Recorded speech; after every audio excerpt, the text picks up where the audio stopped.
পাগল হয়ে গেছো তুমি? কেউ দেখে ফেললে কি হবে বুঝতে পারছো? ভয় পাচ্ছ কেন এত? দেখলে দেখবে তোমার বেস্ট ফ্রেন্ডের বোন আমি, অন্য কেউ তো নই। সেটাই তো সবচেয়ে বড় সমস্যা। সাদমান জানলে আমাকে জ্যান্ত কবর দেবে। ও কিছু করবে না, আর করলেও আমি বাঁচাবো। এখন চুপ করে আমাকে আদর করো। আরিয়ানের বুকের ওপর মাথা রেখে শক্ত করে তাকে জড়িয়ে ধরল নিতু। ঘরের আবছা নীল আলোয় নিতুর ভেজা চুল থেকে শ্যাম্পুর মিষ্টি একটা গন্ধ ভেসে আসছে। রাত তখন প্রায় 2:30।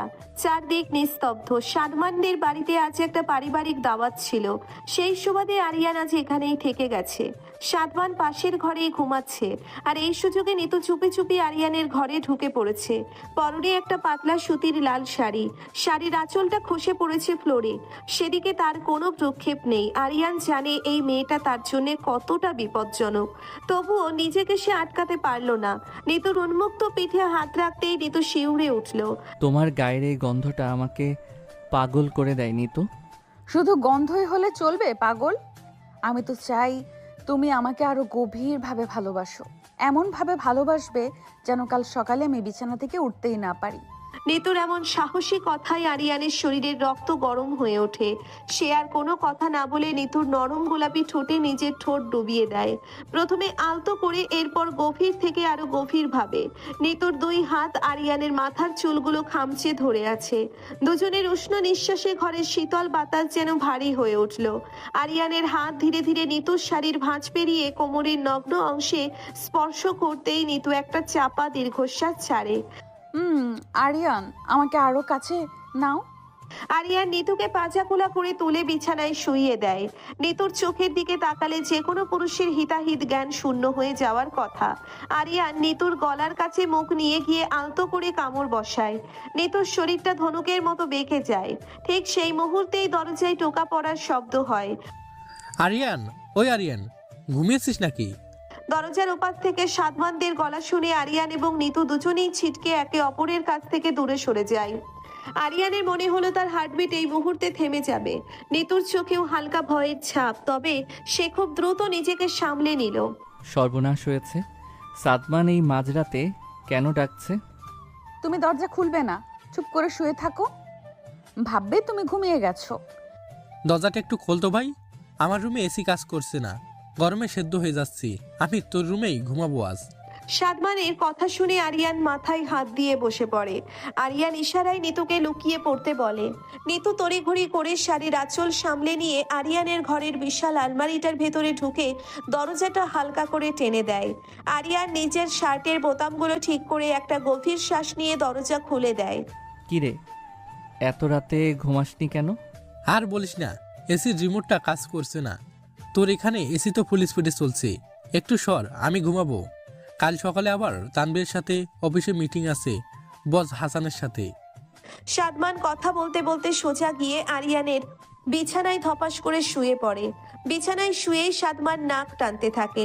কিরে দোস্ত, তোর রুমে এত কড়া পারফিউমের গন্ধ কেন? মেয়েদের পারফিউম মনে হচ্ছে।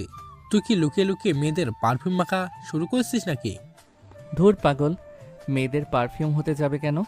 এটা তো নাদিয়া, মানে আমার মা, আজ আসার সময় ব্যাগে জোর করে একটা নতুন বডি স্প্রে দিয়ে দিয়েছিল, সেটাই ট্রাই করছিলাম। মাসিমাকে বলবি এত কড়া গন্ধের স্প্রে না কিনতে, মাথা ধরে যায়, লাইটটা অফ করে দে। আরিয়ান লাইট অফ করে বিছানার এক কোণায় এসে শুয়ে পড়ে। তার চোখ আলমারির দিকে। আলমারির ভেতরে নিতু যে কতটা অস্বস্তিতে আছে সেটা ভেবেই আরিয়ানের ঘাম ছুটে যাচ্ছে। প্রায় আধা ঘন্টা পর সাদমানের নাক ডাকার শব্দ শোনা যায়। আরিয়ান বুঝতে পারে সাদমান গভীর ঘুমে তলিয়ে গেছে। সে খুব সাবধানে বিছানা থেকে উঠে আলমারির কাছে যায়। দরজাটা একটু খুলতেই নিতু হাঁপাতে হাঁপাতে বেরিয়ে আসে। অন্ধকারে নিতুর মুখটা লাল হয়ে যাচ্ছে। দম বন্ধ হয়ে মারা যেতাম আমি। তোমার ওই গাধা বন্ধুটাকে তুমি কালই এ বাড়ি থেকে বের করবে। আস্তে কথা বলো, ও তো এই বাড়িরই ছেলে, ওকে কিভাবে বের করব? তুমি এখন জলদি নিজের রুমে যাও। যাব না, আমার আদর এখনো শেষ হয়নি। নিতু জেদ ধরে আরিয়ানের শার্টের কলার চেপে ধরে তাকে আলমারির সাথে আষ্টে পৃষ্ঠে চেপে ধরে। অন্ধকারে আরিয়ানের কানের লতিতে নিজের ঠোঁট ছুঁয়ে দেয় নিতু। আরিয়ানের পুরো শরীরে একটা বিদ্যুৎ খেলে যায়।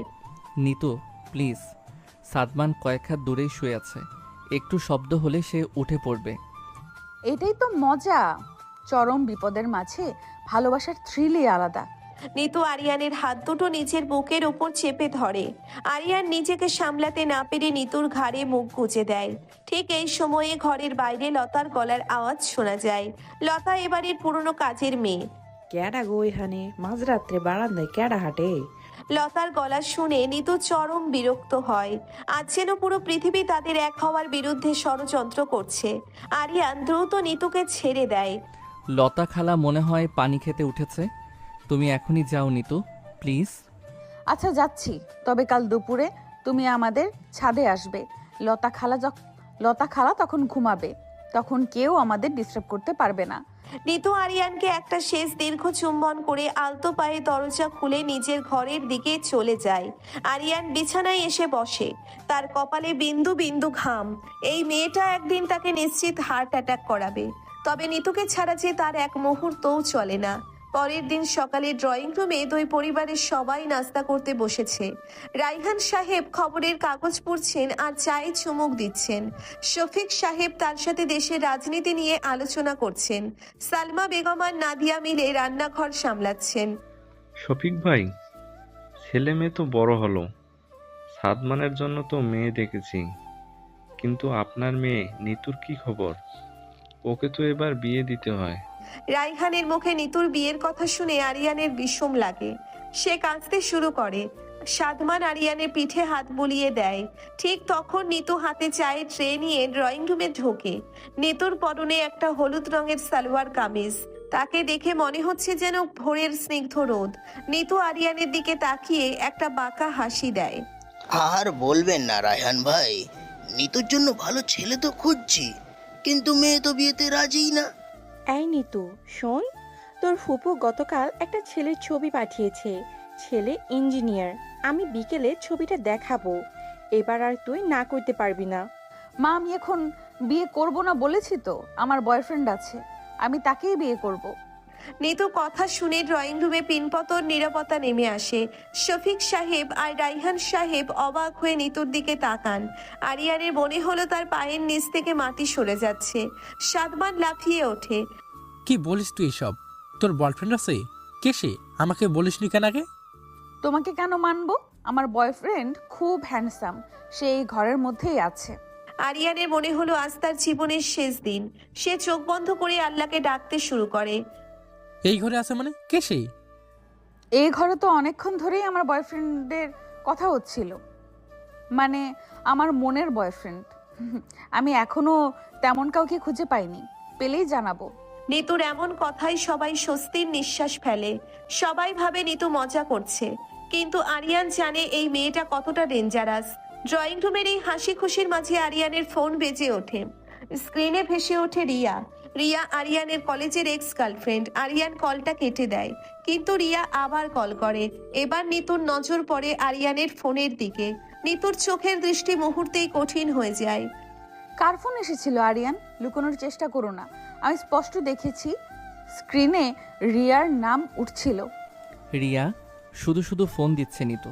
ওর সাথে আমার এখন কোনো যোগাযোগ নেই, বিশ্বাস করো। যোগাযোগ নেই তো ফোন কেন দিচ্ছে? আর তুমি বা ওর নাম্বার কেন এখনো সেভ করে রেখেছো?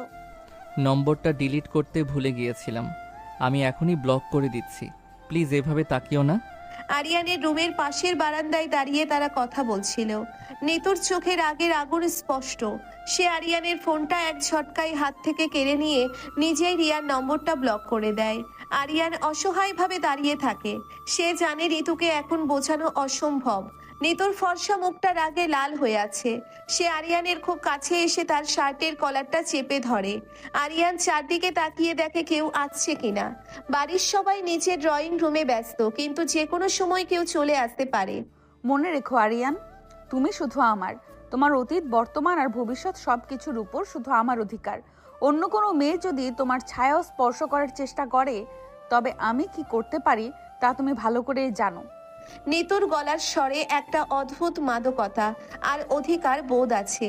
সে আরিয়ানের কলার ছেড়ে দিয়ে তার ঠোঁটের উপর নিজের তর্জনী রাখে। আরিয়ান দীর্ঘশ্বাস ফেলে নিতুর কোমর জড়িয়ে ধরে নিজের সাথে মিশিয়ে নেয়। নিতুর শরীরের উষ্ণতা আরিয়ানের ভেতরে এক ধরনের শিহরণ জাগিয়ে তোলে। আমি জানি জান, আমি তো শুধু তোমারই। এই আরিয়ান শুধু নিতুর জন্যই বেঁচে আছে। এখন নিচে চলো, মা আর মাসিমা ডাকছেন। তারা দুজন যখন নিচের ড্রয়িং রুমে আসে তখন সেখানে এক এলাহি কাণ্ড চলছে। আরিয়ানের কাজিন সহ আর তার স্ত্রী মিতা সবেমাত্র এসে পৌঁছিয়েছে। সজল মানুষটা ভীষণ আমোদে, সে আসা মানেই বাড়িতে হাসির রোল পড়ে যাওয়া। সজল ড্রয়িং রুমের সোফায় পা তুলে বসে আছে আর মিতা সবার জন্য নিয়ে আসা মিষ্টির প্যাকেটগুলো খুলছে। আরে আরিয়ান, তুই তো দেখছি দিনে দিনে আরও বেশি হ্যান্ডসাম হয়ে যাচ্ছিস। কি ব্যাপার রে? লুকিয়ে লুকিয়ে কি বিউটি পার্লারে যাস নাকি ডালিমের রস খাস? সজলের কথা শুনে সবাই হেসে ওঠে। আরিয়ান একটু লজ্জা পেয়ে সজলের পাশে গিয়ে বসে। সজল আরিয়ানকে জড়িয়ে ধরে তার পিঠে একটা ধপাস করে চাপড় মারে। ওকে আর লজ্জা দিও না তো। আরিয়ান তো ছোট থেকে লক্ষ্মী ছেলে, ওর মতো ছেলে এখনকার দিনে পাওয়া কঠিন। একদম ঠিক বলেছে মিতা ভাবি। আরিয়ান আমার দেখা সবচেয়ে ইনোসেন্ট ছেলে। ও কোনোদিন কোনো মেয়ের দিকে চোখ তুলেও তাকায় না। সাদমানের এই কথা শুনে নিতু আড়াল থেকে একটা তাচ্ছিল্যের হাসি হাসে। সে ভাবলো দাদা যদি জানতো এই ইনোসেন্ট ছেলেটা কাল রাতে তার বোনের সাথে কি কি করছিল তবে নির্ঘাত অজ্ঞান হয়ে যেত। নিতু ফাহিমের দিকে তাকালো। ফাহিম নিতুর ভার্সিটির সিনিয়র, সেও আজ এসেছে কারণ সে সাদমানের বন্ধু। ফাহিম শুরু থেকেই নিতুর দিকে একদৃষ্টিতে তাকিয়ে আছে। নিতু, তোমাকে আজ হলুদ রঙে খুব সুন্দর লাগছে, ঠিক যেন শরতের বিকেলের রোদ। ফাহিমের প্রশংসায় নিতু খুব একটা পাত্তা দেয় না। সে সোজা গিয়ে লতা খালার পাশে দাঁড়ায়। লতা খালা তখন ঘর ঝাড়ু দিচ্ছিল আর উৎসুক কান পেতে সবার কথা শুনছিল। লতা খালার নজর সব সময় আরিয়ান আর নিতুর দিকে থাকে। তার ধারণা এই বাড়িতে তলে তলে কিছু একটা চলছে। ও নিতু আপা, আপনারে তো দেখতে রাজকন্যা গো মতো লাগতাছে। তো আপনার চেহারা থেকে আর জানি ঘুম ঘুম ভাব। রাইতে কি ঘুম হয় নাই ঠিক মতো? লতার এই প্রশ্নে নিতু একটু থমকে যায়। সে সামলে নিয়ে বলে যে রাতে একটা উপন্যাসের বই পড়ছিল তাই দেরি হয়েছে। লতা মাথা নেড়ে চলে যায়, কিন্তু তার মুখে একটা সন্দেহী হাসি থেকে যায়। সজল, মিতা, তোরা হাত মুখ ধুয়ে আয়। আমি আর সালমান মিলে টেবিলে নাস্তা দিচ্ছি। আরিয়ান, তুই সাদমানকে নিয়ে একটু বাজারে যা তো। ভালো দেখে কিছু মাছ মাংস নিয়ে আয়। আজ তো অনেক মানুষ বাড়িতে। বাজার আমি একা গেলেই হবে মা। আরিয়ান বরং বাড়িতে থাকুক, ও তো গেস্ট। আরে না, আরিয়ান চল আমার সাথে। 3 বন্ধু মিলে বাজারে গিয়ে আড্ডা দেব আর বাজার করব। মিতা, তুই নিতুর সাথে কথা বল। আরিয়ান যেতে না চাইলেও সজলের জোরাজুরিতে তাকে যেতেই হয়। নিতু আরিয়ানের চলে যাওয়ার দিকে তাকিয়ে থাকে। তার মনটা কু গাইছে। সজল আর সাদমান থাকলে আরিয়ানের উপর নজর রাখা কঠিন। এদিকে মিতা নিতুকে নিয়ে তার রুমে যায়। মিতা খুব চতুর মেয়ে, সে মানুষের চোখের ভাষা পড়তে পারে। কিরে নিতু, তোর মনের খবর কি? ভার্সিটিতে কাউকে পছন্দ টছন্দ করছিস নাকি? ধুর ভাবি, ওসব পছন্দ করার সময় কই, পড়াশোনা নিয়েই তো জান যায়। আমার কাছে লুকাস না, তোর চোখে মুখে অন্যরকম একটা আভা দেখছি। কেউ কি আছে যে তোকে লুকিয়ে লুকিয়ে আদর করে? মিতার সরাসরি প্রশ্নে নিতু ভেতরে ভেতরে কেঁপে ওঠে। সে একটা বালিশ জড়িয়ে ধরে বিছানায় বসে পড়ে। মিতা তার পাশে এসে বসে, তার মাথায় হাত বুলিয়ে দেয়। মিতার স্পর্শে বড় বোনের মতো একটা মমতা আছে, কিন্তু নিতু এখনই কিছু বলতে চায় না। ভাবি তুমিও না, ওসব কিছু না। আচ্ছা শোনো, আমি একটু ছাদে যাচ্ছি, কাপড়গুলো রোদে দেওয়া আছে, সেগুলো নিয়ে আসতে হবে। নিতু দ্রুত ঘর থেকে বেরিয়ে যায়। আসলে সে ছাদে যাওয়ার বাহানা করছে, কারণ সে জানে আরিয়ান বাজার থেকে ফেরার সময় ছাদ দিয়ে ইশারা করবে। কিন্তু ছাদে গিয়ে নিতু যা দেখলো তাতে তার মেজাজ আরো বিগড়ে গেল। ছাদের এক কোনায় ড্রাইভার কাশেম দাঁড়িয়ে ফোনে কার সাথে যেন খুব উত্তেজিত হয়ে কথা বলছে। আমি কইতেছি না রে ভাই, আরিয়ান সাহেবের লগে ওই মাইয়েরারে আমি দেখেছি, পার্কে বসিয়া তারা অনেকক্ষণ কথা কইছি। নিতু কাশেমের কথাগুলো শুনে স্তম্ভিত হয়ে যায়।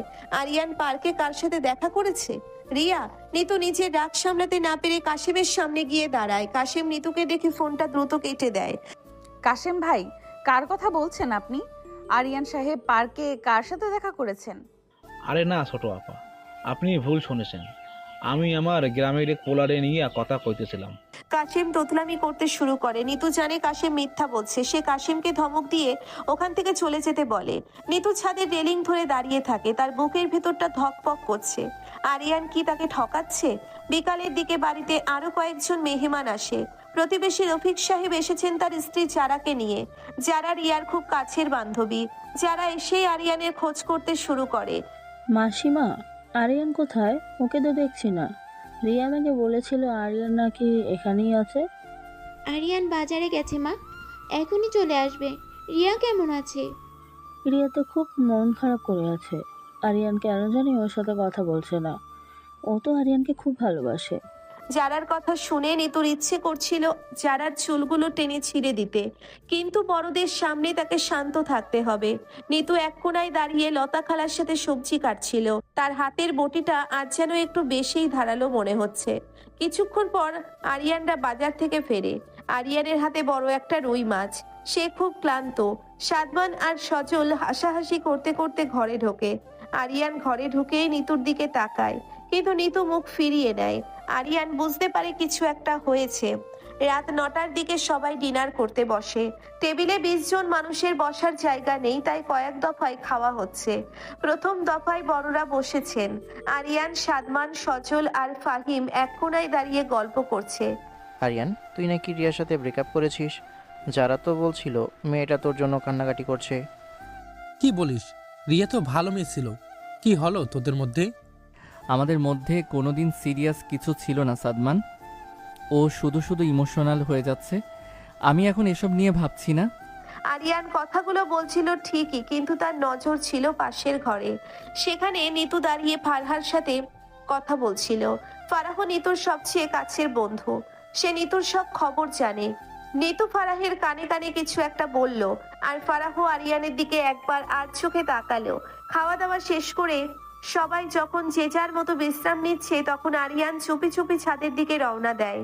সে জানতো নিতু সেখানে তার জন্য অপেক্ষা করবে। ছাদে তখন চাঁদের আলো ছড়িয়ে পড়েছে, হালকা শীতের আমেজ। আরিয়ান দেখে নিতু ছাদের এক কোণায় অন্ধকারে দাঁড়িয়ে আছে। নিতু, এখানে একা কেন? তুমি পার্কে কার সাথে দেখা করেছো আরিয়ান? সত্যি করে বলবে। পার্কে? আমি তো পার্কে যাইনি। কাশিম কি তোমাকে কিছু বলেছে? ও আসলে ভুল দেখেছে। আমি সজলের সাথে একটা কাজে গিয়েছিলাম। মিথ্যা বলো না আরিয়ান, আমি তোমার চোখে মিথ্যা দেখতে পাচ্ছি। তুমি আজও রিয়ার সাথে দেখা করেছো, তাই না? নিতু আরিয়ানের কাছে এসে তাকে ধাক্কা দেয়। আরিয়ান নিতুর হাত দুটো ধরে ফেলে। নিতু কান্নায় ভেঙে পড়ে। তার এই সাহসী রূপের আড়ালে যে একটা ভীষণ আবেগপ্রবণ মন আছে, তা শুধু আরিয়ানই জানে। আরিয়ান নিতুকে জড়িয়ে ধরে তার কপালে চুমু খায়।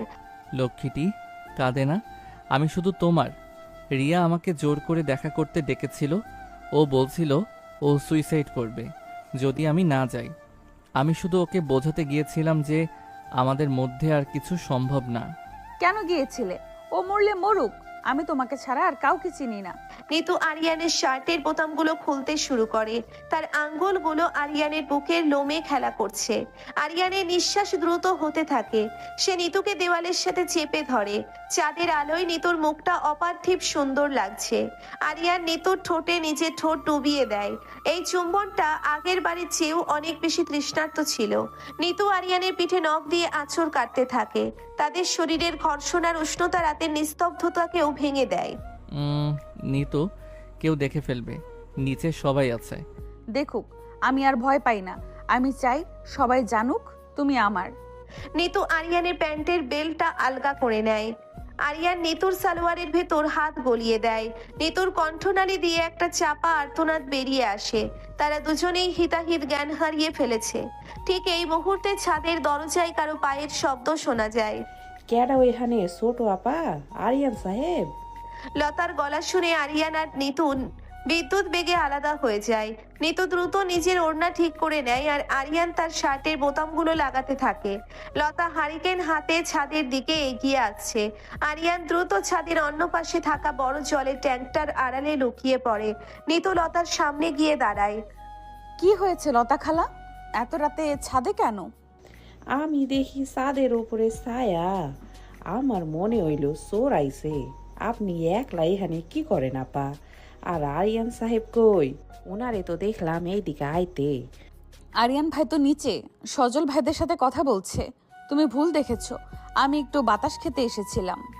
চলো নিচে যাই। নিতু লতাকে এক প্রকার জোর করে নিচে নিয়ে যায়। আরিয়ান অন্ধকারে ট্যাঙ্কের আড়ালে দাঁড়িয়ে ঘামতে থাকে। সে বুঝতে পারছে লতা তাকে দেখে ফেলেছে অথবা খুব শক্তিশালী সন্দেহ করছে। সে কিছুক্ষণ অপেক্ষা করে ছাদ থেকে নেমে নিজের রুমে চলে যায়। পরের দিন সকালে বাড়িতে একটা বড় ঘোষণা আসে। শফিক সাহেব আর রায়হান সাহেব ড্রয়িং রুমে বসে চা খাচ্ছেন। রায়হান ভাই, আমি ভাবছি আগামী মাসেই নিতুর বিয়ের কাজটা সেরে ফেলবো।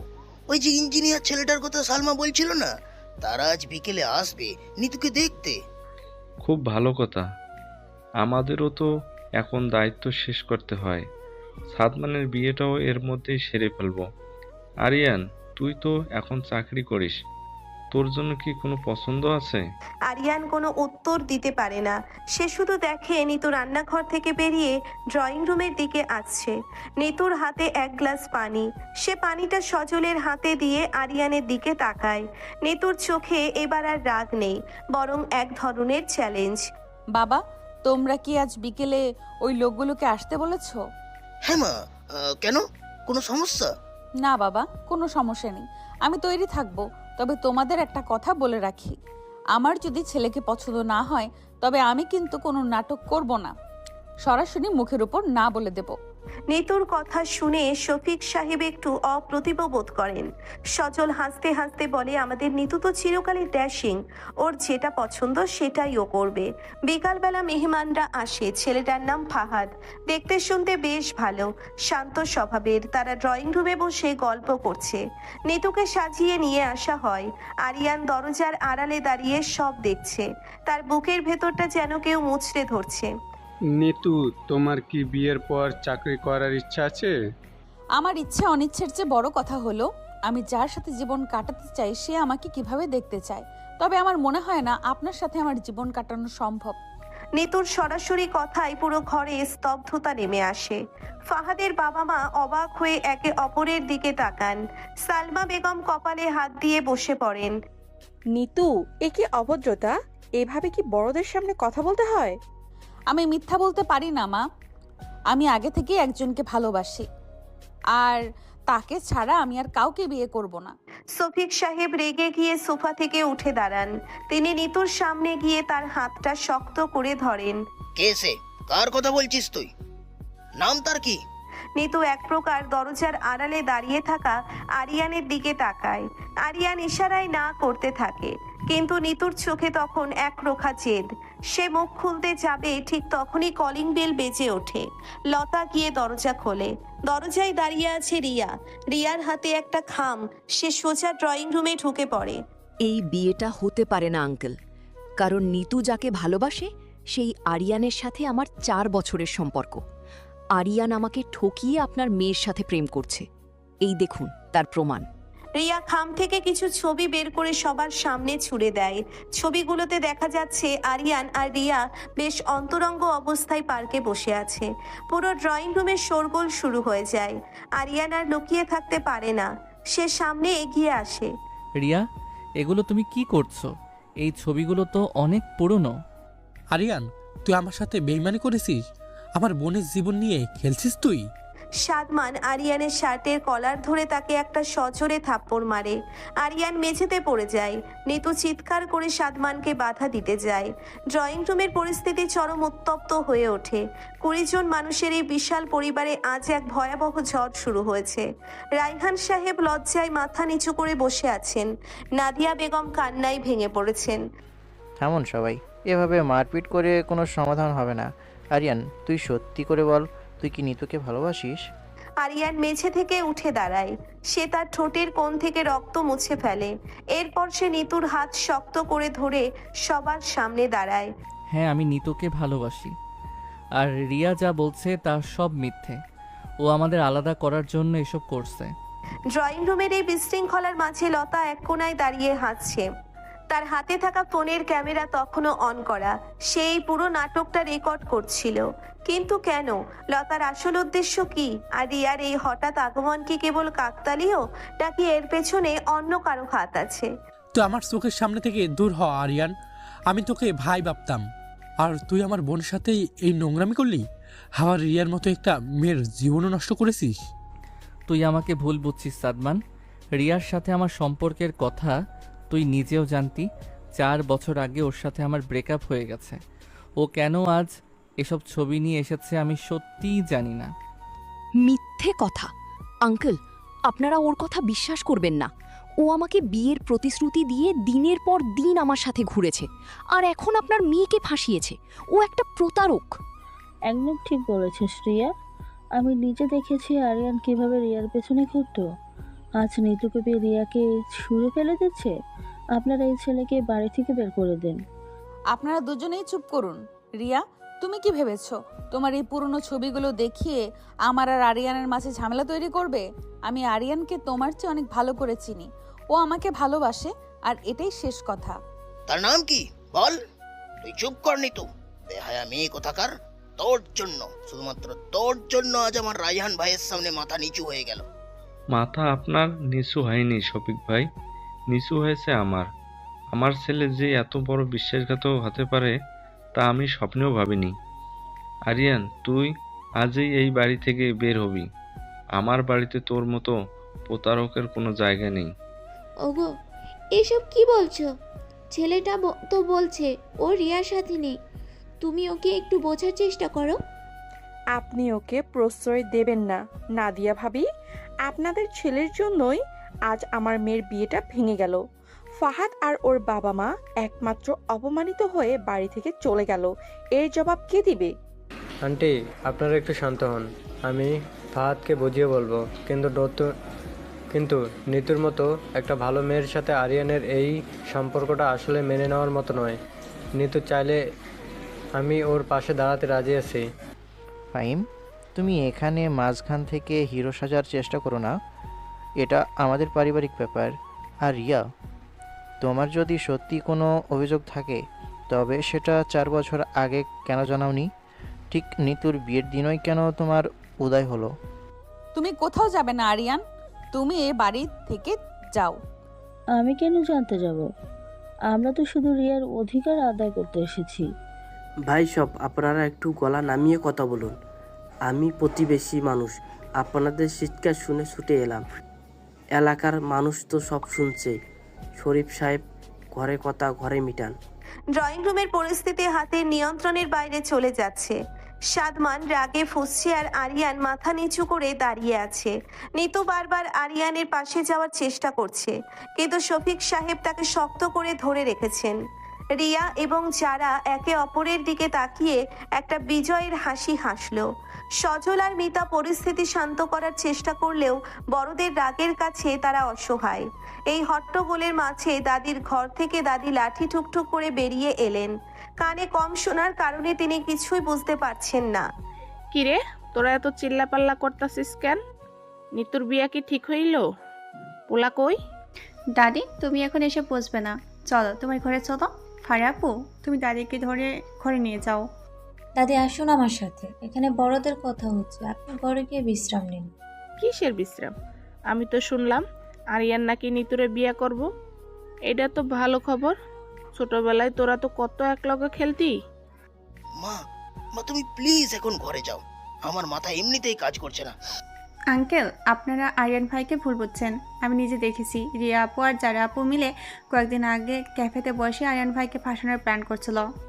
এই পিচ্চি মেয়ে, তুই কি আবোল তাবোল বকছিস?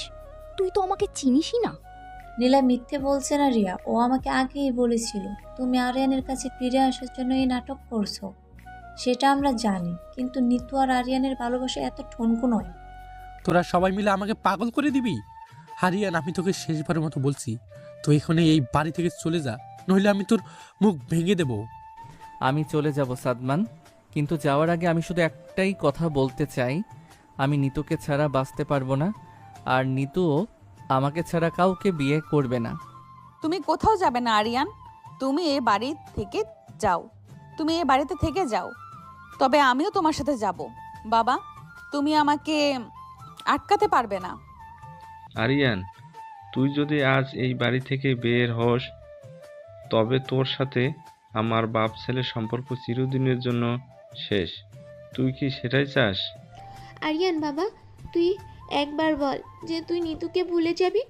তোর বাবার কথা অবাধ্য হোস না বাবা।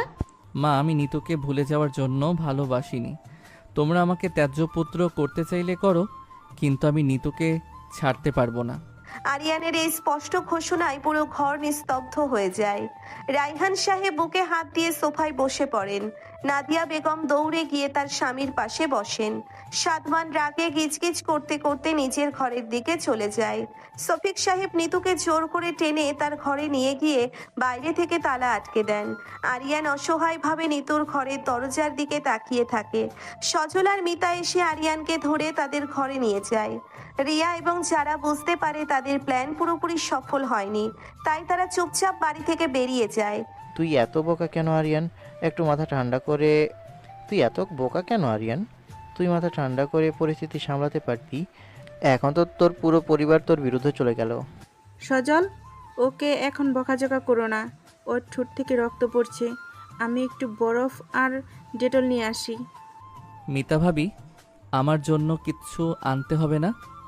আমার এই সামান্য ব্যথা নিতুর কষ্টের কাছে কিছুই না। আঙ্কেল ওকে ঘরে আটকে রেখেছে, ও তো অন্ধকারে খুব ভয় পায়। তুই এখন নিজের কথা ভাব ভাই, কাল সকালে পরিস্থিতি আরও খারাপ হতে পারে। আমি সাদমানের সাথে কথা বলার চেষ্টা করব, কিন্তু ওর যা জেদ, ও সহজে শুনবে না। মিতা বরফ নিয়ে এসে আরিয়ানের ঠোঁটের কাছে লাগাতে থাকে। আরিয়ান ব্যথায় একটু কোকিয়ে ওঠে। সজল চিন্তিত মুখে পায়চারি করছে। এদিকে রান্নাঘরের পেছনে অন্ধকার বারান্দায় লতা আর কাশেম ফিসফিস করে কথা বলছে। তুই তো একদম ঠিক কথাই কইছিলি কাসেম ভাই, আরিয়ান সাহেব তো তলে তলে বিরাট খেলা খেলতাছে। আমি তো কইলো রাইতো তাগো দুইডারে ছাদের উপরে দেখছি। হলতা, আমি তো তখনই কইছিলাম এই বড় লোকের পোলাপাইনগুলোর কোনো ঠিক নাই। তুই ওই যে ভিডিওটা করছিস ওইটিয়ে দিয়া তো আমরা ভালোই কামাই করতে পারুম। আরে বোকা, এখনই কিছু কম যাইব না, পরিস্থিতি আর একটু গরম হইতে দে। ওই ভিডিও দেখলে তো সাদ্দাম সাহেব আরিয়ানরে মেরেই ফেলবো। আমরা ঠিক মতো সময় মতো ভিডিওটা দেখাইয়া কিছু টাকা খসাইমু। তোর গ্যারামের জমি ঝামেলা তো ওই টাকা দিয়াই মিটাইয়া যাইব। সাবধানে কাম করিস লতা, কেউ যেন টের না পায়। আমি কালকা সকালেই সাতমান সাহেবের গাড়িতে ডিউটি দিব, তুই বাড়ির খবর রাখিস। পরের দিন সকাল, বাড়ির পরিবেশ গুমোট হয়ে আছে। কেউ কারোর সাথে কথা বলছে না। সাদমান নাস্তা না করেই অফিসের জন্য বেরিয়ে যায়। কাশেম গাড়ি নিয়ে সাদমানের জন্য অপেক্ষা করছিল। অফিসে পৌঁছানোর পর সাদমানের মেজাজ আরো খিটখিটে হয়ে আছে। তার কলিগ তানভীর আরো বস হাসান সেটা লক্ষ্য করে। কি ব্যাপার সাদমান, সকালে কি ভাবির সাথে ঝগড়া করে এসেছো? মুখটা হাড়ির মতো করে রেখেছো কেন? ফালতু কথা বলিস না তানভীর, আমার মেজাজ এমনিতেই চরম খারাপ হয়ে আছে। পারিবারিক একটু ঝামেলা চলছে। আরে সাদমান সাহেব, ফ্যামিলি প্রবলেম তো সবারই থাকে, তাই বলে অফিসে এসে মুখ গুমরা করে রাখলে তো কাজের ক্ষতি। কি হয়েছে খুলে বলুন, দেখি আমি কোনো সমাধান দিতে পারি কি না। আমার তো আবার এসব বিষয়ে প্রচুর অভিজ্ঞতা। বস, এসব সমাধান করার মতো ব্যাপার না। যাকে সবচেয়ে বেশি বিশ্বাস করতাম সেই বন্ধু আমার পিঠে ছুরি মেরেছে। সে আমার বোনের সাথে সম্পর্ক করেছে। আমি মানসিকভাবে খুব ভেঙে পড়েছি। বলো কি, এটা তো বিশাল ব্যাপার। কিন্তু সাদমান, তুমি একটু ঠান্ডা মাথায় ভেবে দেখো, তোমার বন্ধু যদি ভালো ছেলে হয় আর তোমার বোন যদি তাকে পছন্দ করে, তবে এটা নিয়ে এত রাগ করার কি আছে? তানভীর একদম ঠিক বলেছে, আজকালকার যুগে এসব লাভ ম্যারেজ খুবই সাধারণ ব্যাপার। তুমি বরং তাদের সাপোর্ট করো, তা না হলে বোনটাও কষ্ট পাবে আর বন্ধুকেও হারাবে। আপনারা বুঝছেন না সে আমার কাছে এটা লুকিয়েছে কেন? আমি তো তাকে সব বলতাম। আর তাছাড়া ছেলেটার আগে একটা রিলেশন ছিল। সেই মেয়ে কাল আমাদের বাড়িতে এসে সিনক্রেট করেছে। আমি ওই ছেলের হাতে আমার বোনকে তুলে দিতে পারি না। সাদমান রাগে ফুঁসতে ফুঁসতে নিজের ডেস্কে ফিরে যায়। তানভীর আর হাসান একে অপরের দিকে তাকিয়ে দীর্ঘশ্বাস ফেলে। এদিকে বাড়িতে দুপুরের পর পরিবেশ আরো থমথমে। শফিক সাহেব নিতুর ঘরের দরজা খুলে দিয়েছেন, কিন্তু নিতু ঘর থেকে বের হয়নি। সে সারাদিন কিছুই খায়নি। আরিয়ান তার নিজের ঘরে শুয়ে আছে। সন্ধ্যায় নাদিয়া বেগম আরিয়ানের ঘরে খাবার নিয়ে আসেন। আরিয়ান বাবা সকাল থেকে কিছুই খাসনি, একটু খেয়ে নে। এভাবে না খেয়ে থাকলে তো শরীর খারাপ করবে। আমার খিদে নেই মা, তুমি খাবার নিয়ে যাও। নিতু কি কিছু খেয়েছে? ও ওর কথা আর বলিস না। সালমা ভাবি অনেক চেষ্টা করলো, কিন্তু মেয়েটা মুখে কিছু তুলল না। তোরা দুজন মিলে এই দুই পরিবারের সুখ শান্তি সব শেষ করে দিলি। নাদিয়া বেগম খাবার রেখে কাঁদতে কাঁদতে ঘর থেকে বেরিয়ে যান। আরিয়ান বিছানায় শুয়ে ছাদের দিকে তাকিয়ে থাকে। রাত গভীর হতে থাকে। ঘড়ির কাঁটায় তখন রাত 2টো। পুরো বাড়ি নিস্তব্ধ। হঠাৎ আরিয়ানের ঘরের দরজাটা খুব সাবধানে কেউ খোলার চেষ্টা করে। আরিয়ান ধর্মর করে উঠে বসে। সে দেখে নিতু এসে ঘরে ঢুকেছে। নিতুর চোখ মুখ খুলে আছে। স্পষ্ট বোঝা যাচ্ছে সে সারা দিন কেঁদেছে। নিতু, তুমি এত রাতে এখানে কেন এসেছো?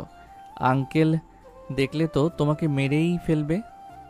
মরলে মরুক, আমি তোমাকে ছাড়া একটা মুহূর্তও থাকতে পারছি না আরিয়ান। আমি সারা দিন শুধু তোমার কথাই ভেবেছি। নিতু দৌড়ে গিয়ে আরিয়ানের বুকে আছড়ে পড়ে। সে আরিয়ানকে শক্ত করে জড়িয়ে ধরে ফুপিয়ে কাঁদতে শুরু করে। আরিয়ান নিতুর চুলে হাত বুলিয়ে দিতে থাকে আর নিজের চোখ দিয়েও পানি পড়ছে। নিতু মুখ খুলে আরিয়ানের ঠোঁটের দিকে তাকায়, যেখানে সাদমানের থাপ্পড়ে রক্ত জমে আছে। নিতুর চোখে এবার জল আর রাগের মিশ্রণ। দাদি তোমাকে এতটা জোরে মেরেছে, খুব ব্যথা করছে আরিয়ান। একটু ব্যথা করছে না জান, তুমি আমার কাছে আছো, এর চেয়ে বড় শান্তি আর কিছুতে নেই। আমি তোমাকে এভাবে কষ্ট পেতে দেব না আরিয়ান। তুমি আমাকে নিয়ে এখান থেকে পালিয়ে চলো। আমরা দূরে কোথাও গিয়ে নতুন করে সব শুরু করব। পাগল হয়েছো তুমি? আমরা পালালে আমাদের বাবা মায়ের কি হবে? সমাজে তাদের আর মুখ দেখানোর উপায় থাকবে না। আমাদের ভালোবাসা তো কোনো অপরাধ নয়, আমরা কেন পালাবো? তুমি খুব ভালো আরিয়ান, কিন্তু আমার বাবা আর তোমার বাবা যা একগুঁয়ে, তারা জীবনেও আমাদের মেনে নেবে না। আর দাদার তো মনে হচ্ছে আমাকে খুন করে ফেলবে। নিতু আরিয়ানের শার্টের বোতামগুলো আলগা করে দেয়।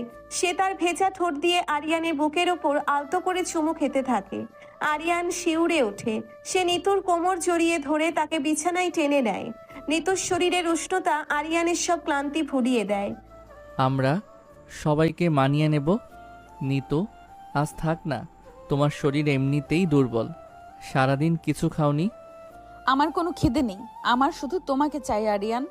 আমাকে ভালোবাসো, খুব শক্ত করে ভালোবাসো। আমি চাই তোমার ভালোবাসার আগুনে আমার সব কষ্ট পুরো ছাই হয়ে যাক। নিতুর কথাগুলো আরিয়ানের ভেতরে একটা উন্মাদনা তৈরি করে। সে আর কোনো বাধা না মেনে নিতুর ঠোঁটে গভীর চুমু এঁকে দেয়। নিতুর হাত দুটো আরিয়ানের পিঠের পেশিগুলো খামচে ধরে। ঘরের আবছা আলোয় তাদের দুজনের ছায়া এক হয়ে মিশে যায়। নিতুর শাড়ির আঁচল কখন যে ফ্লোরে লুটিয়ে পড়েছে সেদিকে কারো খেয়াল নেই। আরিয়ান নিতুর ঘাড় থেকে শুরু করে পুরো শরীরে তার ভালোবাসার স্পর্শ ছড়িয়ে দেয়। নিতুর চাপা দীর্ঘশ্বাস আর গোঙানির শব্দ ঘরের নিস্তব্ধতাকে আরো মাদকতাপূর্ণ করে তোলে। তাদের এই লুকোচুরি ভালোবাসার মাঝে যে একটা বুনো তৃপ্তি আছে, সেটা তারা দুজনেই পুরোপুরি উপভোগ করছে। তুমি আমার জীবনের সবচেয়ে সুন্দর অংশ নিতু। তোমাকে ছাড়া বেঁচে থাকাটা আমার কাছে মৃত্যুর সমান। আরিয়ান, আমাকে পাগলের মতো ভালোবাসো। আজ রাতটা শুধু আমাদের।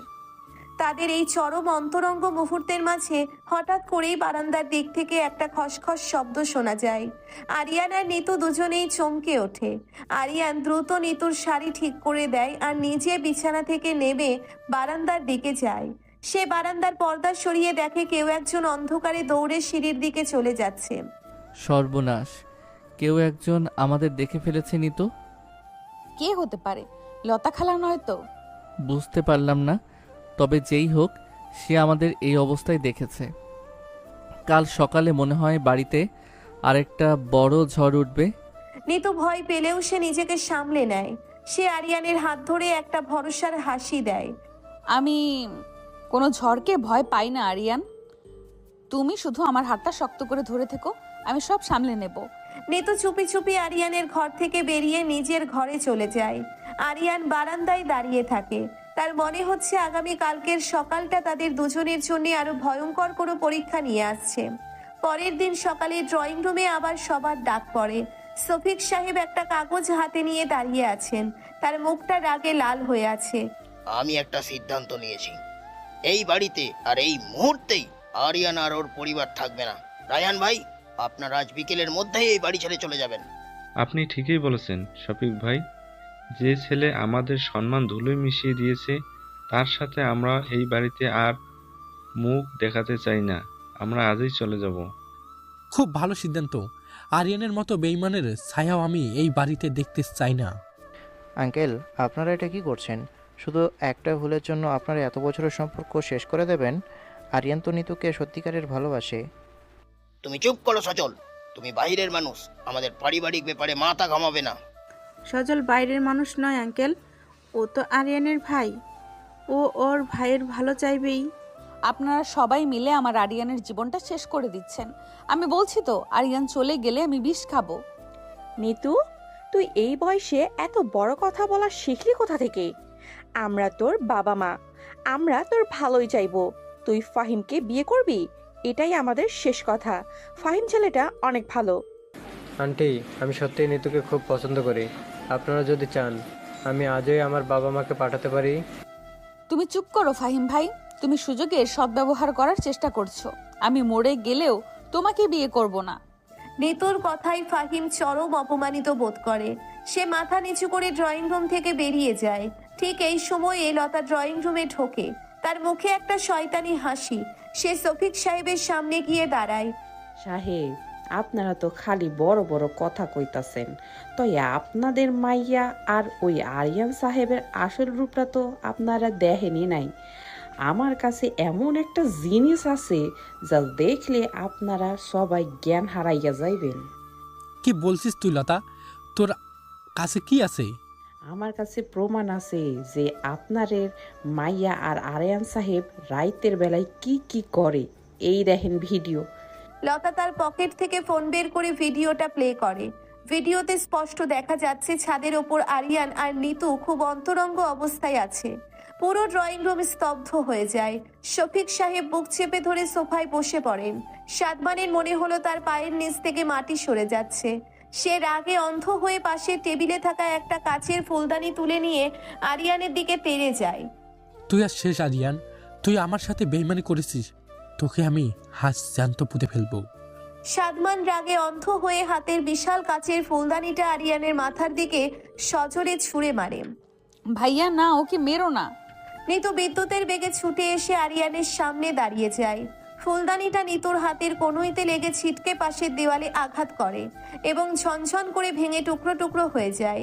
নিতুর হাত কেটে গল গল করে রক্ত পড়তে থাকে। নিতু, এ কি করলে তুমি? পাগল হয়ে গেছো?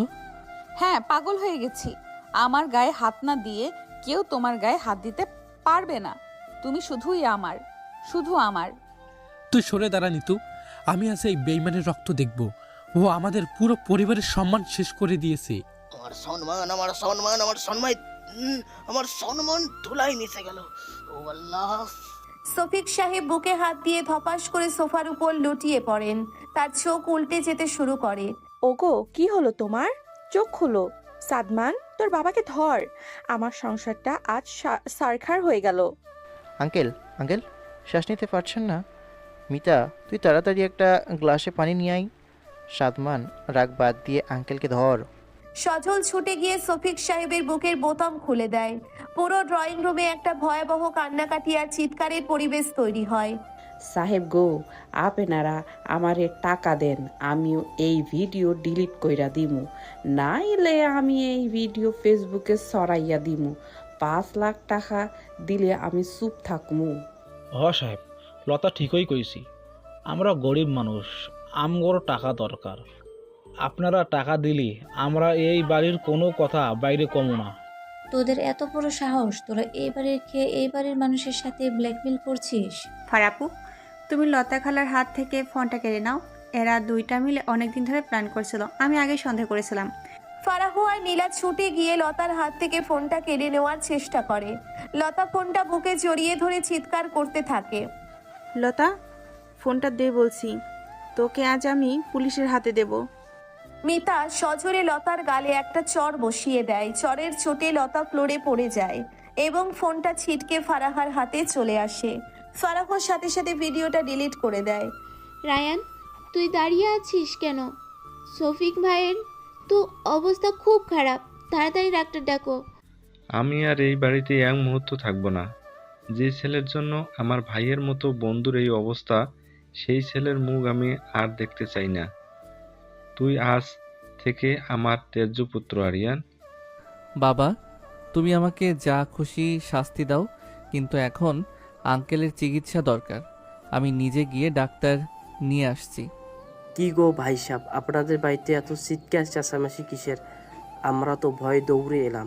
আরে রফিক সাহেব, আপনি তো জানেন না এই বাড়ির মেয়ে নিতু আর ওই আরিয়ান মিলে যা সব কাণ্ড করেছে। পুরো এলাকায় মানুষ সিসি করছে। বলেন কি? আমি তো আগেই বলছিলাম আজকালকার ছেলেমেয়েদের এত স্বাধীনতা দেওয়া ঠিক না। শফিক সাহেবের তো হার্ট অ্যাটাক হওয়ার কথা। রফিক আঙ্কেল, আপনারা দয়া করে এখন একটু বাইরে যান। আমাদের নিজেদের মধ্যে সমস্যা আমরাই মেটাবো। যারা, তুমি শুধু শুধু এখানে আগুন লাগানোর চেষ্টা করো না। আমি কেন আগুন লাগাবো? আমি তো সত্যি কথাই বলছি। রিয়া তো প্রমাণ নিয়ে এসেছিল। কিরে, তোরা এত চিল্লাচ্ছিস কেন? এই রফিক, তুই এখানে কি করিস? তোর বউ তোরে ভাত দেয় নাই রাইতে? দাদি, তুমি এখন যাও তো, আঙ্কেলের শরীর খারাপ, তুমি ঘরে গিয়ে শুয়ে থাকো। শরীর খারাপ তো গান গাছ কেন তোরা? এত চিল্লাপাল্লা করলে তো কান পাতা যায় না। নিতুর বিয়ার মিষ্টি কই? দাদির কথায় এই চরম উত্তেজনার মাঝেও সজলের একটু হাসি পেয়ে যায়। ঠিক সেই মুহূর্তে দরজার কলিং বেল বাজে। আরিয়ান গিয়ে দরজা খুলতেই দেখে তানভীর আর হাসান দাঁড়িয়ে আছে। সাদমান কি বাড়িতে আছে? ও অফিস থেকে হঠাৎ করে পাগলের মতো বেরিয়ে গেল, তাই আমরা একটু দেখতে এলাম। আরে বাপরে, আপনাদের বাড়িতেও তো দেখছি কুরুক্ষেত্র চলছে। আমি তো কর্পোরেটে ক্রাইসিস ম্যানেজ করি। আপনাদের ফ্যামিলি ক্রাইসিস ম্যানেজ করার জন্য তো মনে হচ্ছে আমাকে এই দায়িত্ব নিতে হবে। সাদমান সাহেব, কি হয়েছে বলুন তো? বস, আপনারা এখন প্লিজ যান। আমার বাবা অসুস্থ, আমি এখন আপনাদের সাথে কথা বলতে পারবো না। আমরা তো সাহায্য করতেই এসেছি সাদমান, আমরা তো তোমার পরিবারের মতোই। একদম ঠিক। এই যে আরিয়ান সাহেব, আপনি মাথা নিচু করে আছেন কেন? আপনি তো সাদমানের বন্ধু, বন্ধু তো বন্ধুর বিপদে পাশে থাকবে। ওই আরিয়ানের জন্যই আজ আমার বাবার এই অবস্থা। ও আমার বন্ধু না, ও একটা কালছপ। এই সময় একজন ডাক্তার দৌড়ে ড্রয়িং রুমে ঢোকেন। সজল তাকে আগেই ফোন করেছিল। ডাক্তার শফিক সাহেবকে পরীক্ষা করে একটা ইনজেকশন দিয়ে দেন। ওনার মেজর কোনো অ্যাটাক হয়নি, তবে প্রেশার অনেক হাই হয়ে গেছে। মানসিক কোনো বড় শকের কারণে এমন হয়েছে। ওনাকে এখন সম্পূর্ণ বিশ্রামে রাখতে হবে। কোনো ধরনের উত্তেজনা ওনার জন্য ক্ষতিকর হতে পারে।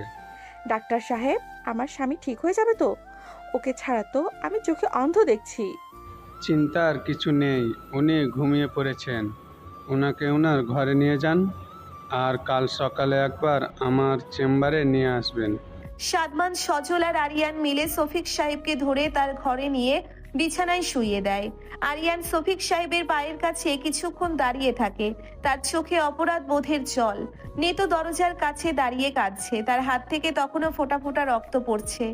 মিতা ভাবি, নিতুর হাতটা একটু ব্যান্ডেজ করে দাও, ওর অনেক রক্ত পড়ছে। তুই আমার বোনের দিকে তাকাবি না আরিয়ান। তুই এখনই এই বাড়ি থেকে বের হবি। আমি তোর মুখ দেখতে চাই না। তুমি বারবার ওকে বাড়ি থেকে বের হতে কেন বলছো ভাইয়া?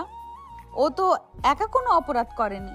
আমি ওকে ভালোবেসেছি, আমাকেও বাড়ি থেকে বের করে দাও। তুই চুপ করবি নিতু? তুই জানিস তোর জন্য আজ বাবার এই অবস্থা। তুই আরেকটা কথা বললে আমি তোকে মেরেই ফেলবো। তুই আজ থেকে আমার তেজ্য পুত্র আরিয়ান। সাদমান, তুই শান্ত হ বাবা। আরিয়ান, তুই আমার সাথে আয়, আমরা এখনই ওই বাড়ি ছেড়ে চলে যাব। ওগো, এত রাতে কোথায় যাব আমরা? কাল সকাল হোক, তারপর যা সিদ্ধান্ত নেওয়ার নিও। তুমি চাইলে থাকতে পারো নাদিয়া। আমি এই মুহূর্তে এই বাড়ি ছাড়ব। যে ছেলে আমার সম্মান রাখতে পারেনি, তার সাথে আমার কোনো সম্পর্ক নেই।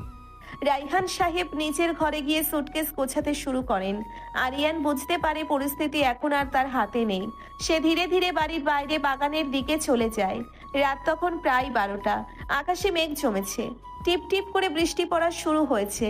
আরিয়ান গ্যারেজের পাশে একটা বেঞ্চে গিয়ে বসে। বৃষ্টিতে তার শরীর ভিজে যাচ্ছে, কিন্তু তার সেদিকে কোনো খেয়াল নেই। তার শুধু নিতুর কথা মনে পড়ছে। কি আরিয়ান, খুব তো বড় বড় কথা বলেছিলে। এখন দেখলে তো তোমার ওই সতী সাবিত্রী নিতু তোমাকে কিভাবে রাস্তায় ফেলে দিল। আরিয়ান চমকে মুখ তুলে তাকায়, দেখে গ্যারেজের সামনে রিয়া ছাতা মাথায় দিয়ে দাঁড়িয়ে আছে। রিয়া, তুমি এত রাতে এখানে কি করছো? তুমি কি আমাকে শান্তিতে থাকতে দেবে না? আমি তোমাকে সাহায্য করতে এসেছি আরিয়ান। তুমি যদি এখনও আমার কাছে ফিরে আসো, আমি সবাইকে বুঝাবো যে ওই ভিডিওটা ফেক ছিল। আমি তোমাকে এখনও ভালোবাসি। তোমার ভালোবাসা আমার দরকার নেই রিয়া। তুমি যা ক্ষতি করার করেছো, এখন দয়া করে আমার চোখের সামনে থেকে যাও। আমি নিতুকে ছাড়া কাউকে জীবনে ভাবতে পারবো না। তুমি খুব পস্তাবে আরিয়ান।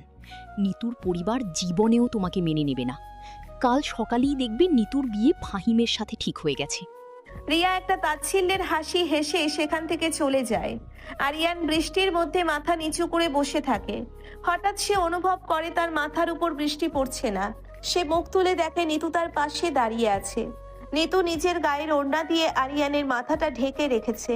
নিতুর শরীর বৃষ্টিতে সম্পূর্ণ ভিজে গেছে। নিতু, তুমি এই বৃষ্টির মধ্যে এখানে কেন? তোমার হাত কেটে গেছে, তোমার তো জ্বর আসবে। আসুক জ্বর, আমি তোমাকে এই বৃষ্টির মধ্যে একা ফেলে কিভাবে ঘরে থাকি? তুমি তো আমার জীবন আরিয়ান। তুমি ফিরে যাও নিতু। আঙ্কেল যদি জানতে পারে তুমি আমার সাথে দেখা করতে এসেছো, তাহলে আর রক্ষা থাকবে না। আমি কাউকে ভয় পাই না আরিয়ান। তুমি আমাকে তোমার বুকে লুকিয়ে রাখো। আমি এই বৃষ্টির মধ্যে তোমার আদর চাই। নিতু আরিয়ানের হাত ধরে তাকে গ্যারেজের ভেতরে থাকা একটা পুরনো গাড়ির কাছে নিয়ে যায়। গ্যারেজের ভেতরটা ঘুটঘুটে অন্ধকার। নিতু আরিয়ানকে গাড়ির পেছনের সিটে টেনে বসায়। নিতু, তুমি আসলেই পাগল। পরিস্থিতি কতটা খারাপ তুমি বুঝতে পারছো না। তোমার বাবা অসুস্থ, আমার বাবা আমাকে ত্যায্যপুত্রও করছে, আর তুমি এখন এসব চাইছো? আমি পরিস্থিতি বুঝতে চাই না আরিয়ান। আমি শুধু জানি তুমি কাল এই বাড়ি থেকে চলে যাবে। তার আগে আমি তোমাকে মন ভরে ভালোবাসতে চাই।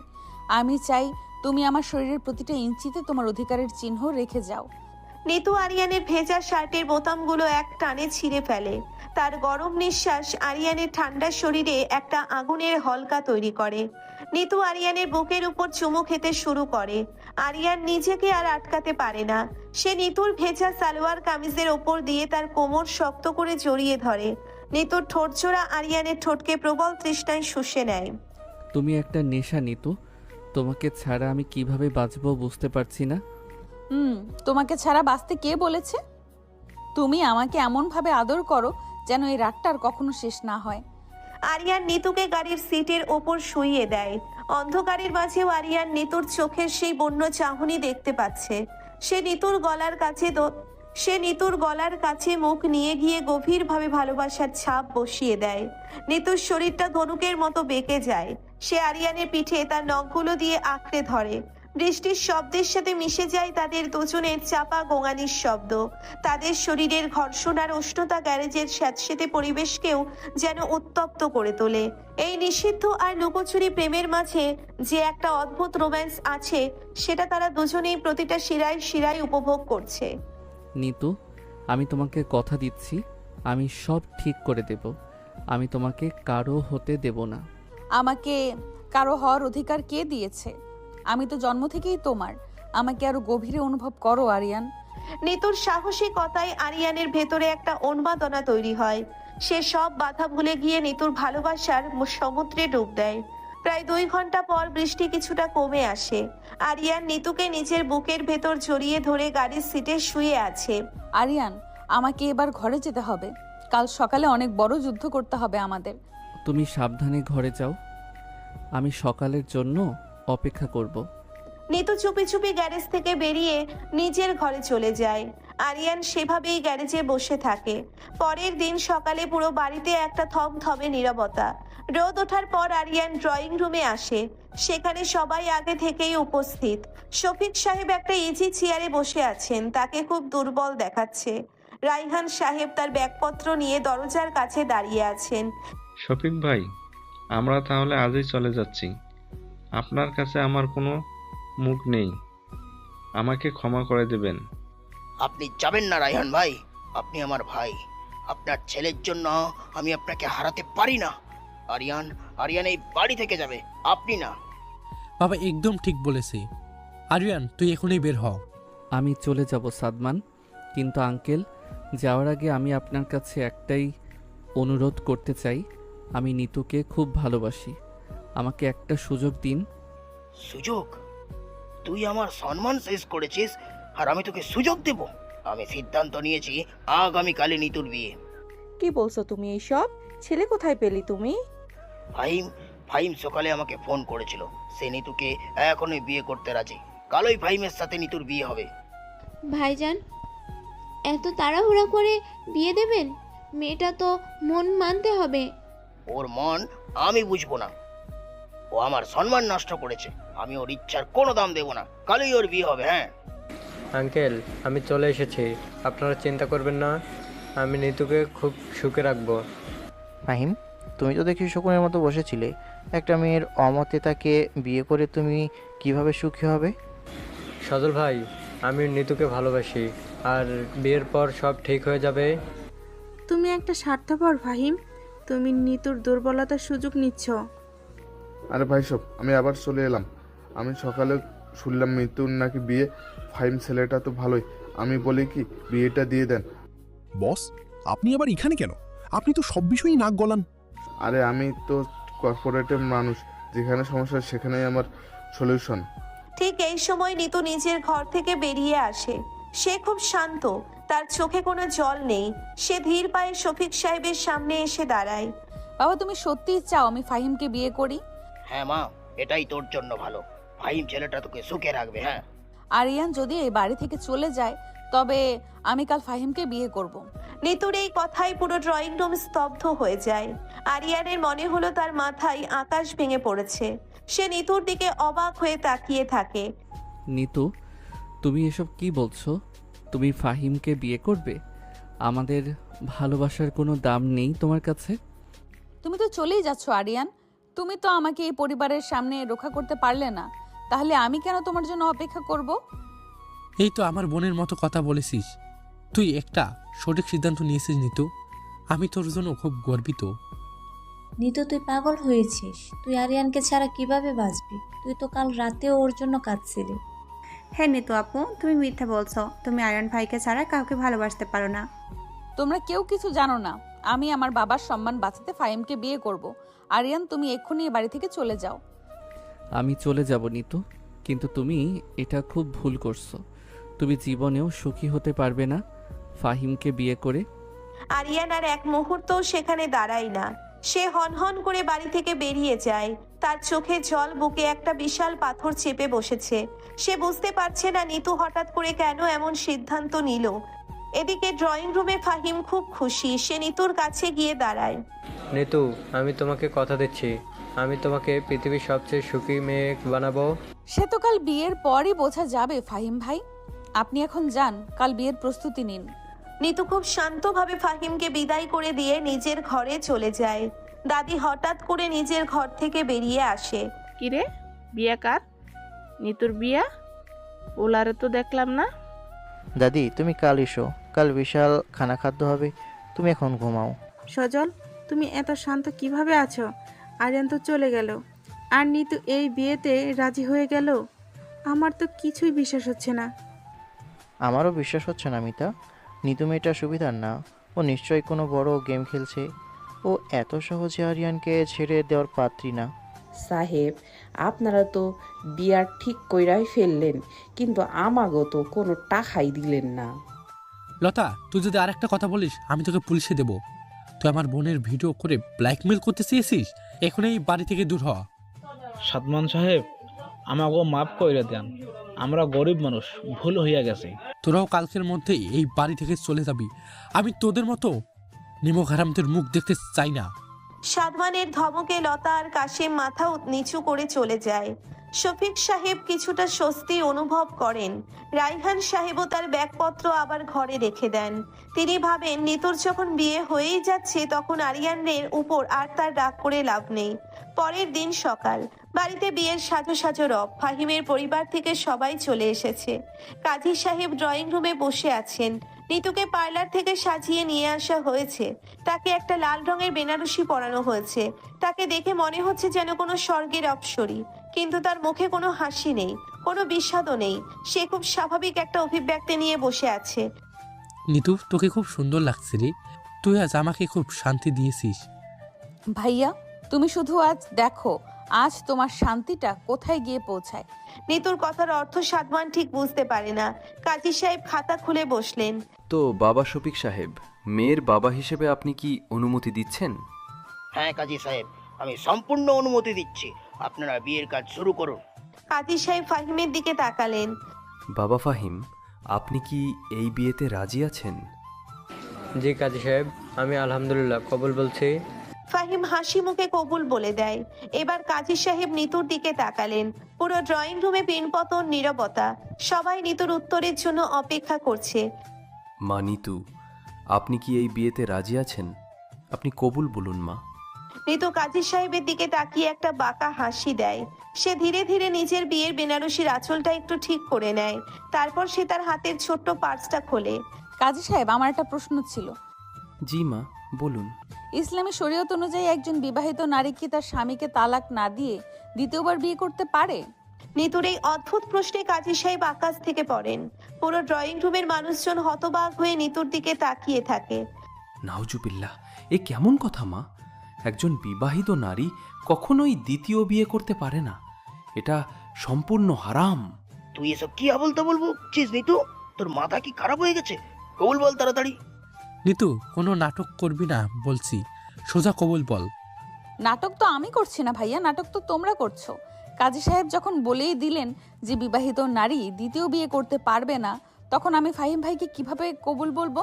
ফাহিম সোফা থেকে লাফিয়ে ওঠে। মানে কি? তুমি বিবাহিত মানে কি? মানে খুব সোজা ফাহিম ভাই, আমি বিবাহিত, আমি আরেকজনের স্ত্রী, তাই এই বিয়েটা হওয়া কোনোভাবেই সম্ভব না। নিতুর এই কথায় ড্রয়িং রুমে যেন একটা বিশাল বোমা ফাটে।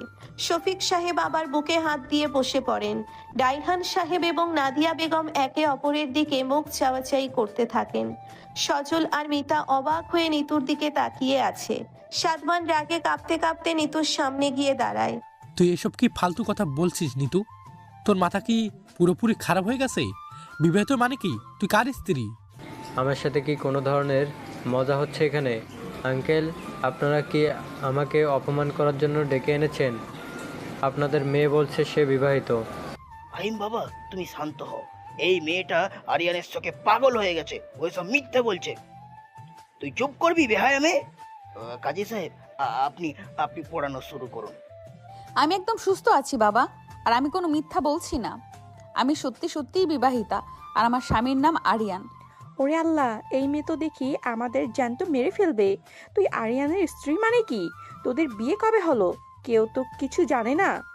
নিতু খুব শান্তভাবে তার হাতের ছোট পার্স থেকে ভাঁজ করা একটা কাগজ বের করে শফিক সাহেবের সামনে টেবিলে ছুঁড়ে দেয়। কাগজটা দেখেই সবার চোখ ছানা বড়া হয়ে যায়। এটা আমার আর আরিয়ানের বিয়ের কাবিননামা। আপনারা চাইলে ভালো করে পড়ে দেখতে পারেন, সব লিগ্যাল সাইন আর সিল দেওয়া আছে। শফিক সাহেব কাঁপা কাঁপা হাতে কাগজটা তুলে নেন। রায়হান সাহেবও তার পাশে এসে দাঁড়ান। দুজনেই কাবিননামার দিকে তাকিয়ে স্তব্ধ হয়ে যান। শফিক ভাই, এটা তো আসল কাবিননামা মনে হচ্ছে, কিন্তু তারিখটা তো দেখছি আজ থেকে 2 বছর আগের। বাবা, আমাকে দাও কাগজটা।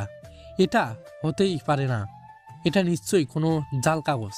সাদমান কাগজটা ছো মেরে নিয়ে পড়তে শুরু করে। তার চোখ কপালে উঠে যায়। সেন্ট মার্টিন কাজে অফিস, 2 বছর আগে আমরা যখন সবাই মিলে সেন্ট মার্টিন ট্যুরে গিয়েছিলাম, তখন তোরা বিয়ে করেছিস। আরিয়ান কোথায়? ওকে আজ আমি খুন করব। ঠিক সেই মুহূর্তে ড্রয়িং রুমের দরজায় আরিয়ান এসে দাঁড়ায়।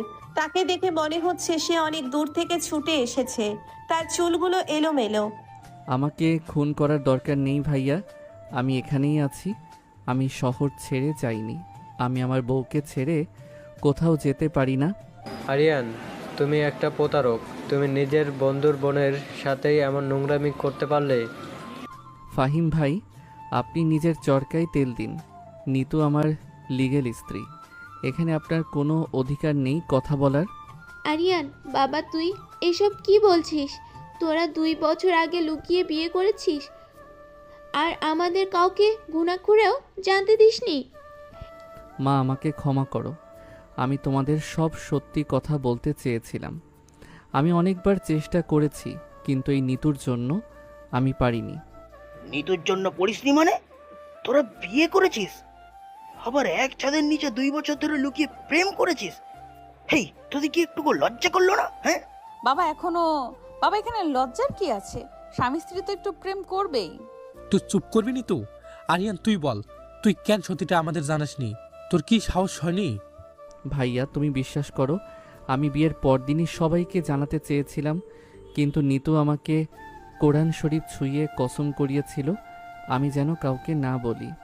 কেন নিতু মা, তুমি এমন কেন করলে?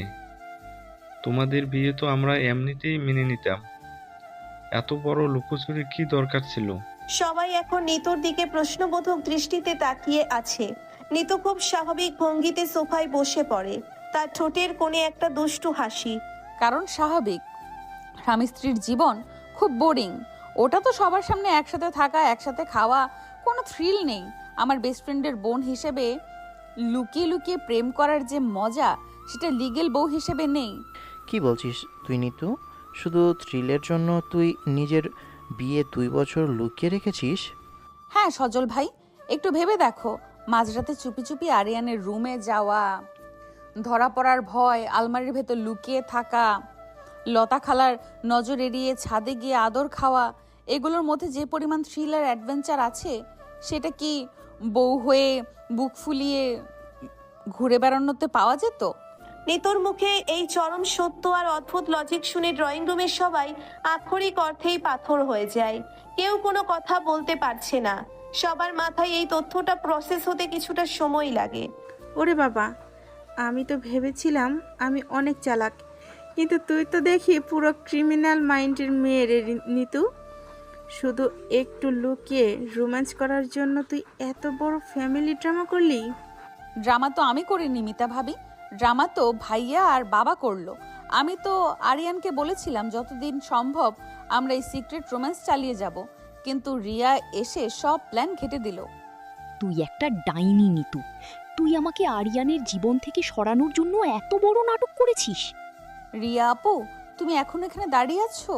তুমি তো বিনা দাওয়াতে এসেছো। আমার আর আরিয়ানের মাঝে আসার চেষ্টা করলে আমি এর চেয়েও বড় কিছু করতে পারি, সেটা তো আগেই বলেছিলাম। রিয়া চল এখান থেকে, এই মেয়ে আসলে একটা সাইকো। এর সাথে পেরে ওঠা আমাদের কর্ম নয়। রিয়া আর যারা চরম অপমানিত হয়ে বাড়ি থেকে বেরিয়ে যায়। ফাহিম তখনও রাগে ফুঁসছে। আঙ্কেল, আপনারা আপনার এই সাইকো মেয়ে আর জামাইকে নিয়ে থাকুন। আমার পক্ষে এখানে এক মুহূর্তেও থাকা সম্ভব না। আমার বাবা মাকে আমি বুঝিয়ে বলবো। ফাহিম হন হন করে বেরিয়ে যায়। কাজী সাহেব এতক্ষণ হাঁ করে সব শুনছিলেন। শফিক সাহেব, আমি তাহলে আসি।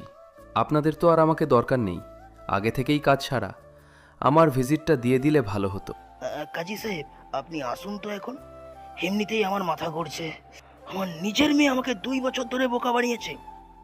ওগো, এখন আর রাগ করে কি হবে? ওরা তো বিয়ে করেই ফেলেছে, আর দোষ তো পুরোটাই তোমার মেয়ের। আরিয়ান তো বেচারা ফেসে গেছে। আন্টি, আপনি একদম ঠিক বলেছেন। আমি গত 2 বছর ধরে চরম আতঙ্কে দিন কাটিয়েছি। কখন ভাইয়া দেখে ফেলে, কখন আঙ্কেল দেখে ফেলে, আমার তো রাতে ঘুমই হতো না। তোর ঘুম হতো না?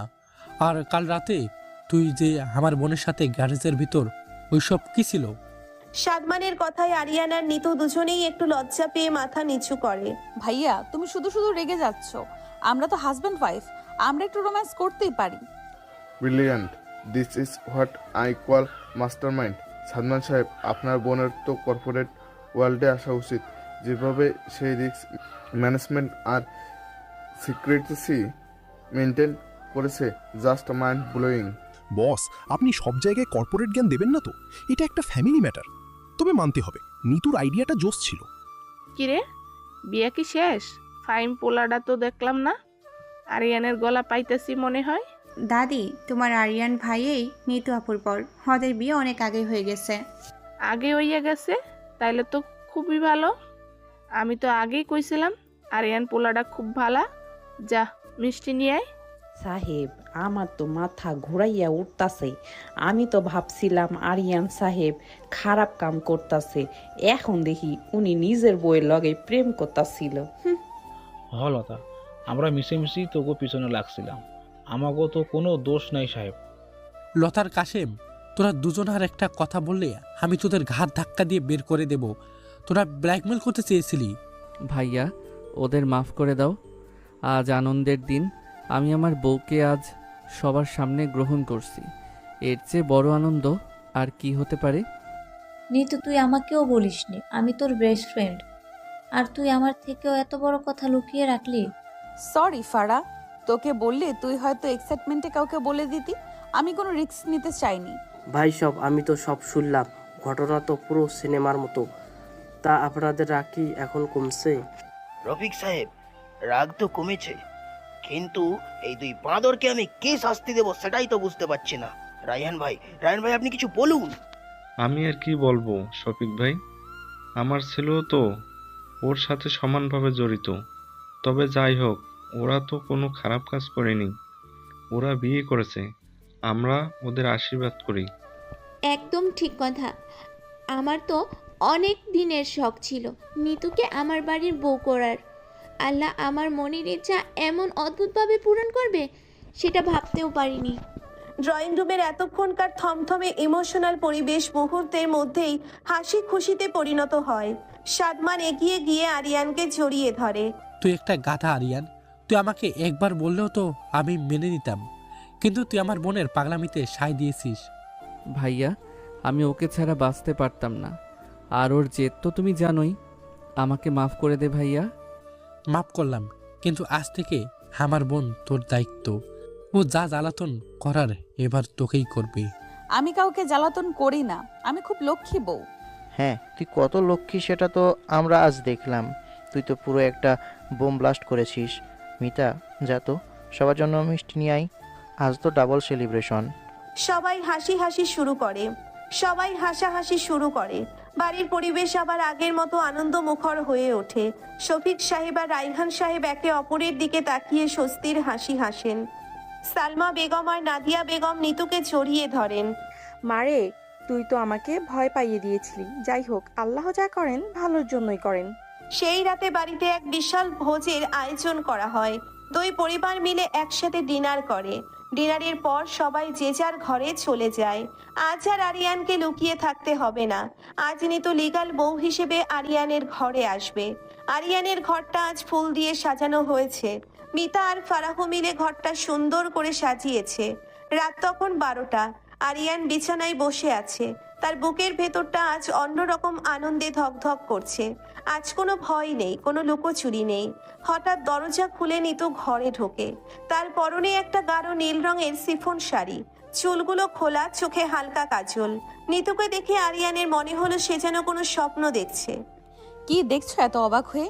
নিজের বউকে আগে কখনো দেখোনি? দেখেছি, কিন্তু আজকের মতো করে কখনো দেখিনি।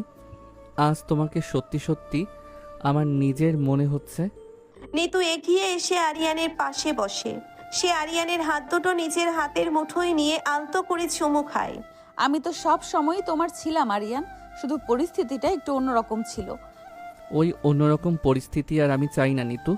তুমি আমাকে যে পরিমাণ ভয় পাইয়েছিলে, আমার তো হার্ট অ্যাটাক হওয়ার জোগাড় হয়েছিল। কিন্তু ওই ভয়ের মধ্যে কি কোনো আনন্দ ছিল না? সত্যি করে বলো তো। যখন লতা খালা দরজার বাইরে দাঁড়িয়ে থাকতো আর তুমি আমার ঘাড়ের কাছে নিঃশ্বাস ফেলতে, তখন কি তোমার রক্ত গরম হয়ে উঠতো না? নিতুর কথায় আরিয়ান হেসে ফেলে। সে নিতুর কোমর জড়িয়ে ধরে তাকে নিজের বুকের কাছে টেনে নেয়। তা অবশ্য উঠত। তোমার ওই বন্য রূপটা আমাকে সবসময় পাগল করে দেয়। আজ কোনো ভয় নেই, কেউ দরজা টোকাও দেবে না। তাহলে আজ কি তোমার রোম্যান্স কমে যাবে? একদম না, আজ তো আমি কোনো বাধাই মানব না। আজ আমি তোমাকে এমনভাবে ভালোবাসবো যেটা তুমি কল্পনাও করতে পারবে না।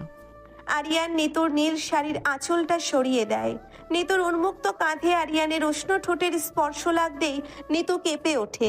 আরিয়ানের হাত ধীরে ধীরে নিতুর পিঠের খোলা অংশে বিচরণ করতে থাকে। নিতু আরিয়ানের শার্টের বোতামগুলো খুলতে শুরু করে। তুমি জানো আরিয়ান, আমি আজ সবচেয়ে বেশি খুশি। আজ আমি আমার ভালোবাসার পূর্ণ স্বাধীনতা পেয়েছি। আমিও। আজ তোমাকে আদর করতে গিয়ে আমাকে ছাদের ট্যাঙ্কের পেছনে লুকাতে হবে না। আরিয়ান নিতুকে পাঁচা কোলা করে তুলে বিছানার ঠিক মাঝখানে শুইয়ে দেয়। ঘরের আলোটা একটু কমিয়ে দেয় আরিয়ান। নীলচে আলোয় নিতুর ফর্সা শরীরটা মায়াবী লাগছে। আরিয়ান নিতুর ঠোঁটে নিজের ঠোঁট ডুবিয়ে দেয়। এই চুম্বনটা আগের সব চুম্বনের চেয়ে আলাদা। এতে কোনো তাড়াহুড়ো নেই, কোনো ভয় নেই, আছে শুধু অধিকার আর গভীর প্রেম। আরিয়ান, দরজাটা লক করেছো? হ্যাঁ জান, লক করেছি, কেউ আসবে না। তবুও আমার না কেন জানি মনে হচ্ছে ভাইয়া এক্ষুনি দরজা ধাক্কা দিবে। তুমি একটু জোরে ভালোবাসো আমাকে, যেন ভাইয়া আসার আগেই আমাদের সব পূর্ণ হয়ে যায়। নিতুর এই অদ্ভুত কথায় আরিয়ান আবার হেসে ফেলে। এই মেয়েটার মন থেকে লুকোচুরির নেশা মনে হয় কোনোদিন যাবে না। আরিয়ান নিতুর শরীরের প্রতিটি ভাঁজে নিজের ভালোবাসার অধিকার স্থাপন করতে থাকে। নিতুর চাপা গোঙানি আর দীর্ঘশ্বাস ঘরের পরিবেশকে চরম রোমান্টিক এবং উত্তপ্ত করে তোলে। তাদের 2 বছরের জমানো সব আবেগ, ভয় আর ভালোবাসা আজ একাকার হয়ে যাচ্ছে। আমি তোমাকে পৃথিবীর সবচেয়ে সুখী মেয়ে বানাবো নিতু। তুমি শুধু সারা জীবন এভাবেই আমার বুকে মাথা রেখে থেকো। আমি কোথাও যাব না আরিয়ান, আমি শুধু তোমার। আমাকে আরো গভীরে নাও। রাতের নিস্তব্ধতা ভেঙে যায় তাদের ভালোবাসার ঐক্যতানে। দুজনের শরীর ঘেমে একাকার, তারা যেন একে অপরের আত্মায় মিশে যাচ্ছে। দীর্ঘ 2 ঘন্টার এই ভালোবাসার লড়াই শেষে দুজনেই ক্লান্ত হয়ে বিছানায় লুটিয়ে পড়ে। নিতু আরিয়ানের বুকে লোমের ভেতর মুখ লুকিয়ে রাখে। আরিয়ান তাকে শক্ত করে জড়িয়ে ধরে রাখে। আরিয়ান, হ্যাঁ বলো জান। কাল সকালে যদি আমরা ইচ্ছে করে দেরি করে ঘুম থেকে উঠি আর লতা খালা যদি দরজা ধাক্কা দেয়, তখন তুমি কি আবার আলমারিতে লুকাবে? আরিয়ান নিতুর এই কথায় সজোরে হাসতে শুরু করে। তুমি একটা আস্ত পাগল নিতু। আমি আলমারিতে কেন লুকাবো? আমি দরজা খুলে বলবো আমি আমার বউকে আদর করছিলাম, আপনারা পরে আসুন। ধুর, এতে কোনো মজা নেই। তার চেয়ে কাল আমরা ছাদে গিয়ে একটা ছবি তুলবো, তারপরে সেটা রিয়া আপুকে পাঠিয়ে দেব। তুমি যা খুশি তাই করো, এখন একটু ঘুমাও। কাল আমাদের নতুন জীবন শুরু। নিতু আরিয়ানের বুকে একটা শেষ চুমু খেয়ে চোখ বন্ধ করে। এভাবেই তাদের লুকোচুরি প্রেমের এক সফল এবং মধুর সমাপ্তি ঘটে। একটা বেস্ট ফ্রেন্ডের বোন যখন সত্যি সত্যি নিজের বউ হয়ে যায়, আর সেই বউ যদি নিতুর মতো একটু পাগল আর চরম রোমান্টিক হয়, তবে সেই সংসার যে থ্রিলিং আর ভালোবাসায় পরিপূর্ণ হবে তাতে কোনো সন্দেহ নেই।